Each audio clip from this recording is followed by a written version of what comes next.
Professor, and thank you, class, for the opportunity for myself, Nicholas, Chris, Yassine, and Riyad to be able to speak about agile leadership. So just to get everything and break the news, just want to know, do y'all think y'all can survive a zombie apocalypse? I mean, seriously, do y'all think y'all can survive one? I mean, honestly, I thought about it.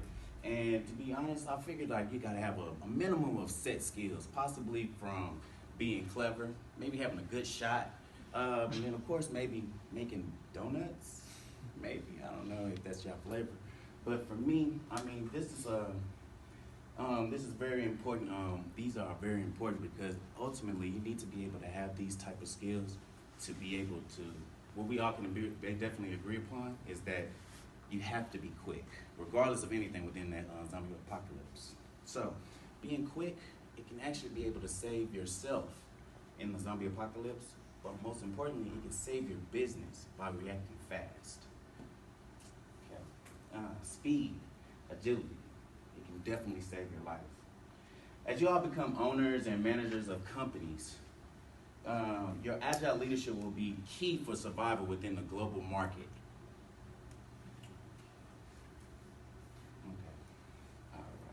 And a lot of the top tier leaders, they're using agile leadership to navigate the pace skillfully with flexibility and foresight. So let me tell you a little bit of some of the attributes that agile leadership does provide. One, for sure, is creativity. You would have to have a non-direct expressive thinking and imagination for inspiration, creating novel solutions so you can be able to, of course, be able to get over the curve.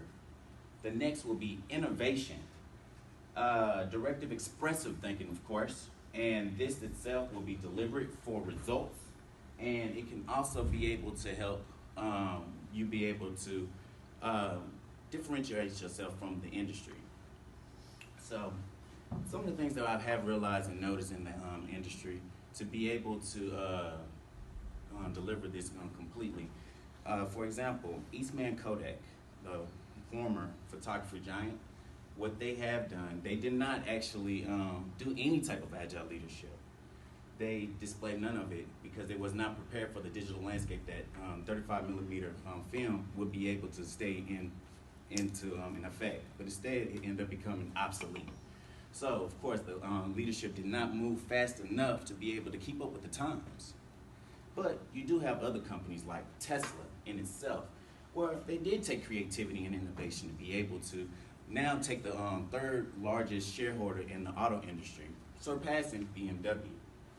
So with all of that being said, creativity and innovation, both are good, but it is better when it happens to build teams and build trust. See? Thanks, Nick. Hi, guys. This is Yassine. I believe that humans always work better when there is trust, positive engagement, and collaboration. Who else believes that? All of you? Okay, so let's talk about trust first.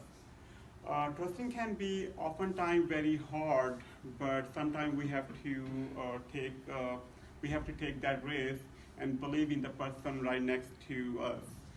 So sometimes just giving a person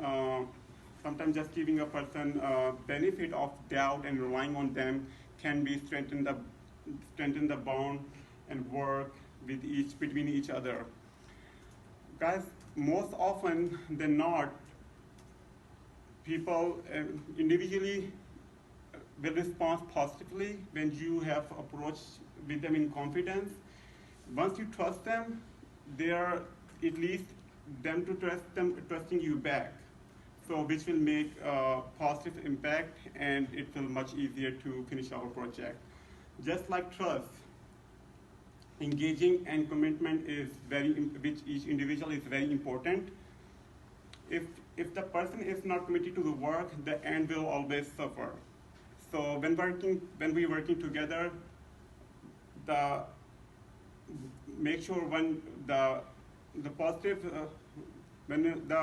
we're working together, the effort has to be made by each individual to make sure to take responsibility to make sure that they complete all the tasks they have agreed upon.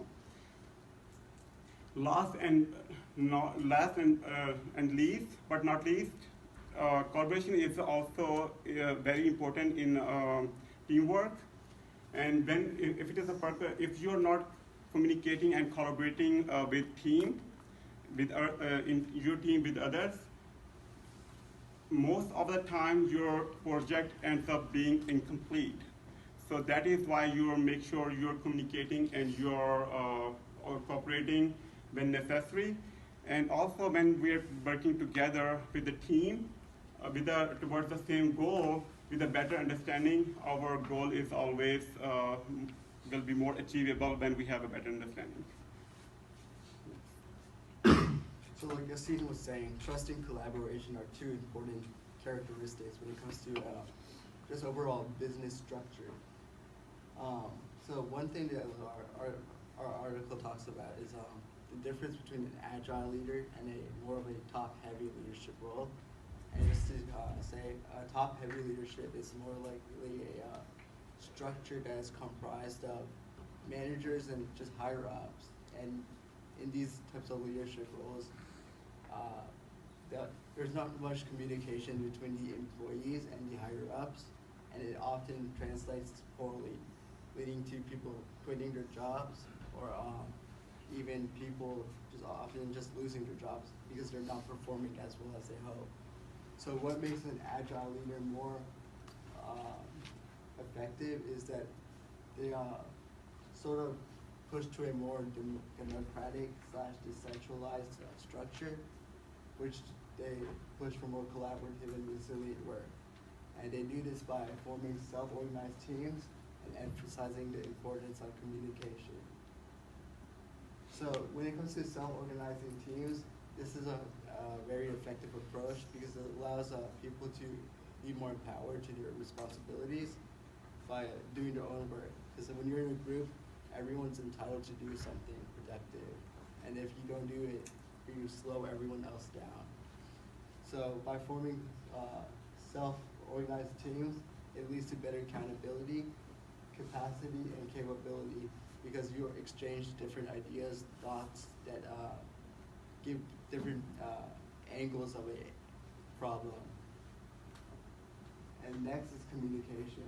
Communication is a very important thing when it comes to a business environment because you are communicating with one another. This leads to greater cooperation, encourages mentorship, and strengthens leadership pipeline because you are building the camaraderie between your employees and leaders. And just to put it all into perspective, an example is the native tribes. Everyone is entitled to do something productive, whether it's hunting, gathering resources, or just cooking. For example, you can't cook without the food that the hunters receive, and you can't make a fire without the tools that the people receive. And similarly, it correlates to just a whole business environment because everyone's entitled to their own positions. And so if a member slacks off, there isn't that it doesn't translate well for the business structure. And what Riyad was saying is you've got to build these teams, but you know, a team is only as good as its weakest link. And if you don't have people learning, which is a very important process when it comes to a business, you're not going to get anywhere. Learning is a continuous process. Your degree is only going to get you so far. Success requires ongoing learning because you may have a degree in computer science, but if that's a degree in computer science from 1995, I don't think you even know Java or JavaScript, and that's not going to be very good for your future company when you're trying to develop in C++7 and they're asking for a MongoDB database. You need to keep up with technology. You need to be pushing yourself, your employees, and your company as a whole to be keeping up with technology and pushing yourself forward. You have to be learning constantly, keeping yourself moving constantly, and keeping your employees moving constantly if you want to maintain your job or your position in a company for the future. You got to upgrade your employees. You got to push them forward.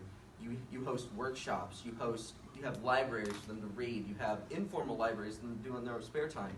And as employees, you take advantage of these. Your company's paying for free education. You guys are all taking college. You know how much you're paying for the tuition right now. Why would you not want to take advantage of these free opportunities that companies can give you to keep your agility up? And if you don't take advantage of them, you'll get outmoded. Some 18-year-old intern will come up, program something better than what you've ever done in your entire career in 20 minutes, and you'll be out of your job. You got to keep these things moving, pushing yourself forward. And when you have this, the agility gives you this forward thinking. It gives you the creativity. Everyone brings in their new ideas from their learning. It lets you push out new, better, more important products that can keep yourself advantage, keep yourself moving, pushing forward. Amazon. They are a long-term company. They put all their money back into building themselves. They sell stuff cheap, but they've also been learning. Jeff Bezos isn't a lazy man. He's paying attention. He's seeing where the market's going. You know, people are saying retail's dying. Why is he buying Whole Foods? Why is he building these physical locations for people to come and pick up their products? Because he knows. He's been learning. He's been watching the markets. He's been building himself up. Now, I've got another question. Raise of hands, who's familiar with the Avengers series, more specifically Infinity War? So we got a pretty big crowd. So you guys have all seen Infinity War, right? Yeah?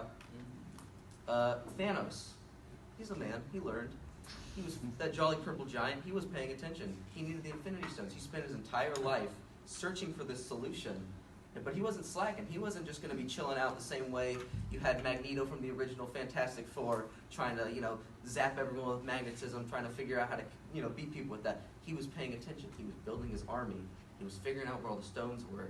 And most importantly, he was learning how to counter the Avengers, which is, why the outcome of the first movie turned out the way it did. He was a smart man. He was paying attention. He had agility in his company. So in conclusion, we can see with things like Thanos' army, agility will allow you to reap the benefits of a modern company. Modern companies require these agile people. You need to have these fast-moving small groups to reap these rewards. Having these large businesses suddenly have the agility of a mom and pop store down in Burbank, Mississippi. You've got to have that. You can reap these massive rewards from just having smaller groups with more powerful thinking and more autonomy as opposed to top-heavy, non-agile companies of old. That has been our presentation. Thank you. Any questions? Any questions?